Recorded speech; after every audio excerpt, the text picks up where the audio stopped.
Hello friends, आप देख रहे हैं आपका चैनल शेयर बाजार विद आयुष। और इस वीडियो में बात करेंगे JSW इंफ्रास्ट्रक्चर IPO की लिस्टिंग डे स्ट्रैटेजी के बारे में। आपको पता ही कि देखिए बाजार में अब JSW इंफ्रा की लिस्टिंग होने वाली है मंडे को, सॉरी ट्यूसडे को, यानी जो अगला बाजार खुलेगा वर्किंग डे को। तो जिस दिन भी यहाँ पे बाजार में लिस्टिंग होगी, कितने पर लिस्टिंग होने वाली है, कितना प्रॉफिट हो सकता है, कितनी करंट ग्रे मार्केट है और वो लोग क्या करें जिनको नहीं मिला है। सबको दोस्तों ये इस वीडियो को देखना चाहिए जिनको नहीं भी मिला है, क्या कोई अपॉर्चुनिटी क्रिएट हो सकती है। तो इसलिए दोस्तों वीडियो को पूरा ज़रूर देखिएगा। उससे पहले अगर आपने अभी तक दोस्तों चैनल को सब्सक्राइब नहीं किया है तो आप चैनल को ज़रूर सब्सक्राइब भी कर लीजिएगा। सो फ्रेंड्स, JSW इंफ्रास्ट्रक्चर थोड़ी सी आपको ब्रीफ इन्फॉर्मेशन समझा देता हूँ। सो दोस्तों ये जो भी IPO है जिनको भी मिला है, याद रखिएगा फ्रेंड्स, आपको जो शेयर मिलेंगे वो 119 रुपीज़ पर शेयर के हिसाब से टोटल लाकर 126 शेयर्स मिलेंगे। कितने? एक लॉट के अंदर। एक लॉट में आपको 126 शेयर्स मिलने वाले हैं, ये बात ध्यान रखिएगा। जिसका प्राइस जो है वो 119 होने वाला है। 113 से 119 के बीच का प्राइस बैंड है, बट अपर प्राइस बैंड पर ही आपको शेयर्स जो है वो बेसिकली मिलने वाले हैं। अब देखिए इसके अंदर सबसे इंपॉर्टेंट जो था वो था QIBs। QIBs ने जिस तरीके से दोस्तों इस इशू को भरा था, ये बात साफ साबित हो गई थी कि QIBs तो बहुत इंटरेस्टेड है। 60.12 टाइम्स, लेकिन इसका इन टर्म्स ऑफ वैल्यू निकालते हैं ना आप मनी में, तो ऑलमोस्ट 50,000 करोड़ से ऊपर पहुंचता है। 50,500 करोड़ के लगभग हम कह सकते हैं कि QIBs ने इस IPO के अंदर पैसा डाला था। इसका मतलब साफ है कि जिस दिन इस IPO की लिस्टिंग होगी, कोई ना कोई QIBs की तरफ से तो डेफिनेटली पार्टिसिपेशन देखने को मिलेगा। बिकॉज जिस तरीके से पैसा डाला गया था, ये अपने आप में बता रहा था कि दोस्तों इस इशू की वर्थ QIBs की नज़र में तो काफ़ी ज़्यादा है। क्योंकि हर एक कैटेगरी आप कह सकते हैं कि इतनी सब्सक्राइब नहीं हुई, क्योंकि HNI की कैटेगरी 16.83 टाइम्स, रिटेल की कैटेगरी 10.87 टाइम्स। बट स्टिल जो QIB की कैटेगरी थी वो इतनी ज़्यादा सब्सक्राइब हुई कि उसमें साफ साफ दिखने लगा कि डेफिनेटली QIBs का जो पार्टिसिपेशन है वो काफ़ी हाई है और काफ़ी ज़्यादा इंटरेस्टेड दिख रहे हैं। हमेशा याद रखिएगा QIB वो एक कैटेगरी है जो बहुत सोच समझ के पैसा लगाती है। जिनको नहीं पता कि QIB की कैटेगरी होती कौन है, उनमें होता कौन कौन है, तो याद रखिए इसके अंदर बड़े financial institutions, banks, foreign institution investors, mutual funds, QIB मतलब म्यूचुअल फंड्स के अंदर जो आते हैं।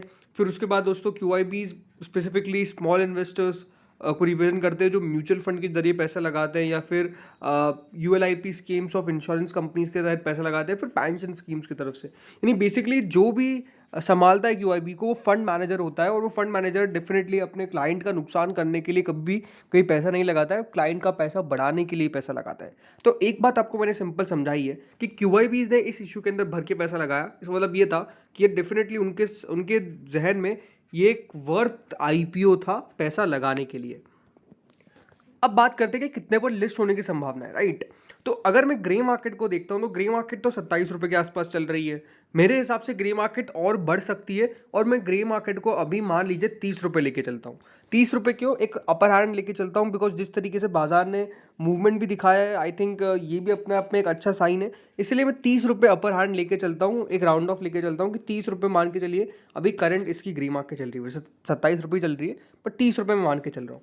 इसका मतलब दोस्तों अगर ग्रे मार्केट के हिसाब से मैं चलता हूँ, अगर करंट वैल्यू के हिसाब से भी चलता हूँ ना, तो 27 रुपये का आपके पास मुनाफा होने वाला है एक शेयर पे। टोटल अगर आपके पास रिटेल में 126 शेयर्स है, तो आपको कम से कम रिटेल में ही 3,402 रुपये का मुनाफा जो है वो बेसिकली होने की पूरी पूरी संभावना है। यहीं अगर ग्रे मार्केट 30 रुपये हो जाती है, तो जो मुनाफा का वैल्यू हो जाता है वो फिर बढ़ जाता है, और जो मुनाफा का वैल्यू हो जाता है वो हो जाता है 3,780 रुपये, 3,780। लेकिन ये बात ज़रूर है कि देखिए लिस्टिंग जब भी होती है तो लिस्टिंग में काफ़ी सारे हमको पॉइंट्स को दिमाग में रखना पड़ता है। तो उन्हीं पॉइंट्स को दिमाग में रखते हुए बात करता हूँ। तो देखिए सबसे पहला पॉइंट क्या है? सबसे पहला पॉइंट क्या है कि एक सेक्टर किससे बिलोंग करती है। देखिए एक सेक्टर है इसका पोर्ट का, ठीक है। बेसिकली हम मान सकते हैं मराइन सर्विसेज का। जो भी कंपनी प्रोवाइड करती है वो ये है कि लॉजिस्टिक्स प्रोवाइड करना है, और उसमें सारे देखिए देख रेख करना है। देखिए एक ऐसा सेक्टर है जिसके अंदर दोस्तों कंपटीशन बहुत ज़्यादा नहीं है। कंपटीशन इसलिए ज़्यादा है क्योंकि एक हाई एंट्री बैरियर है। हाई एंट्री बैरियर का मतलब ये होता है फ्रेंड्स कि इसके अंदर कोई भी आसानी से घुस नहीं सकता है, और अगर कोई घुस नहीं सकता है तो अपने आप में दोस्तों जो कंपनीज रहती है उनके पास ही सारा मार्केट शेयर कैप्चर होने की पूरी पूरी संभावना होती है।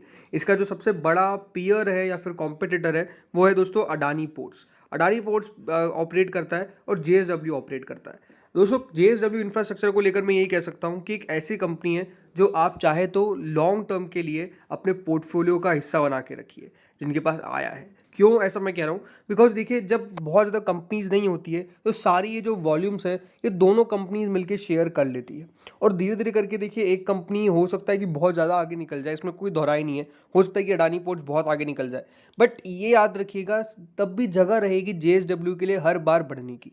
ज़रूर देखिए JSW का बिजनेस जो है वो मेनली JSW कंपनी से ज़्यादा आता है, लेकिन स्टिल यहाँ पर आने वाले समय के अंदर यहाँ पे और भी, क्योंकि देखिए जिस तरीके से याद रखिएगा आपको बहुत सारी नई नई तरह की कॉरिडोर्स क्रिएट हो रहे हैं।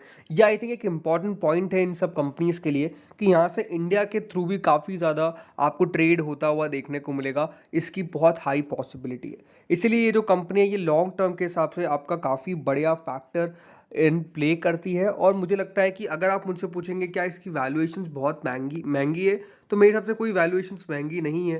कंपनी ने वैल्यूएशंस जस्टिफाइड रखी है, इतना तो रखना ही चाहिए था।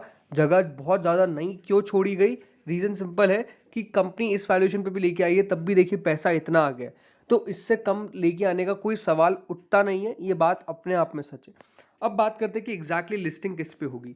तो आप सबके पास दोस्तों शेयर है 119 रुपये के भाव पे। मेरा ये मानना है कि कम से कम ये 25 से 30 रुपये ऊपर खुलेगा, ठीक है। यानी अगर मैं 25 रुपये पे लेके चलता हूँ तो 119 से 25 रुपये के आसपास दोस्तों बैठता है अराउंड 144, ठीक है। 144 या फिर 149 इधर लिस्टिंग होना मेरे हिसाब से पॉसिबल है। अगर 144 पे भी होता है तो यानी जो मुनाफा है वो आपको कितना बैठता है? मुनाफा बैठता है ऑलमोस्ट दोस्तों 3150 रुपये। और अगर इसकी लिस्टिंग होती है 30 रुपये ऊपर तो 3750 रुपये, राइट। 3750 है तो 3750 का मुनाफा तो अपने आप में काफ़ी शानदार है। सॉरी 3780 का, ठीक है। 3780 रुपये का इसका मुनाफा है। तो मेरे हिसाब से दोस्तों यही है कि अगर आपका व्यू सिर्फ लिस्टिंग गेन का था तो आप लेके निकल जाइए। बाकी अगर आपका व्यू लॉन्ग टर्म का है, मैं तो यही कहूँगा कि इस कंपनी को लॉन्ग टर्म बना के बैठिए। हो सकता है कि देखिए थोड़ा बहुत ऊपर नीचे हो जाए, जितना मुनाफा आपको दिख रहा हो उससे थोड़ा बहुत कम हो जाए, लेकिन आपका व्यू क्या है वो आपको पता होना चाहिए। मेरे हिसाब से एक अच्छी कंपनी है जो लॉन्ग टर्म के हिसाब से अपने पोर्टफोलियो में रखी जा सकती है।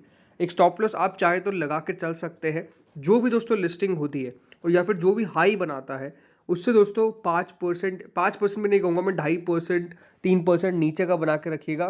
बट ये है कि 2.5-3% का मूव जिस दिन IPO लिस्ट होता है तो काफ़ी आ जाता है, तो 5% भी एक सही रहेगा। 5% के हिसाब से आप मान के चलिए, या फिर अगर आपका कोई टारगेट हो कि मेरा मान लीजिए 4000 रुपये का जैसे मुझे मुनाफा हो गया तो मैं बुक कर लूँगा, 4500 का हो गया तो मैं बुक कर लूँगा, तो उस तरीके का भी आप टारगेट लेकर चल सकते हैं आपका। मेरा ये मानना है कि एक अच्छी कंपनी जिसको पोर्टफोलियो में रखने का विचार जो है वो बेसिकली किया जा सकता है, इसमें कोई डाउट नहीं है। वो लोग क्या करें जिनको नहीं मिला है। अगर आपको नहीं मिला है और अगर आपको मौका मिलता है ये IPO 135 रुपये या फिर 130 रुपये उठाने का, अगेन ये मेरा पर्सनल व्यू है, कोई भी रिकमेंडेशन नहीं है, तो अगर आपको ये मौका मिलता है तो डेफिनेटली उसको पिक करने के बारे में विचार कर सकते हैं। अगर जैसा मैं कह रहा हूँ बुरी कंपनी नहीं है, इस कंपनी के अंदर अगर आप निवेश करेंगे कम से कम 2 से 3 साल भी, तो आई थिंक पैसा बनने की पूरी पूरी पॉसिबिलिटी नज़र आती है।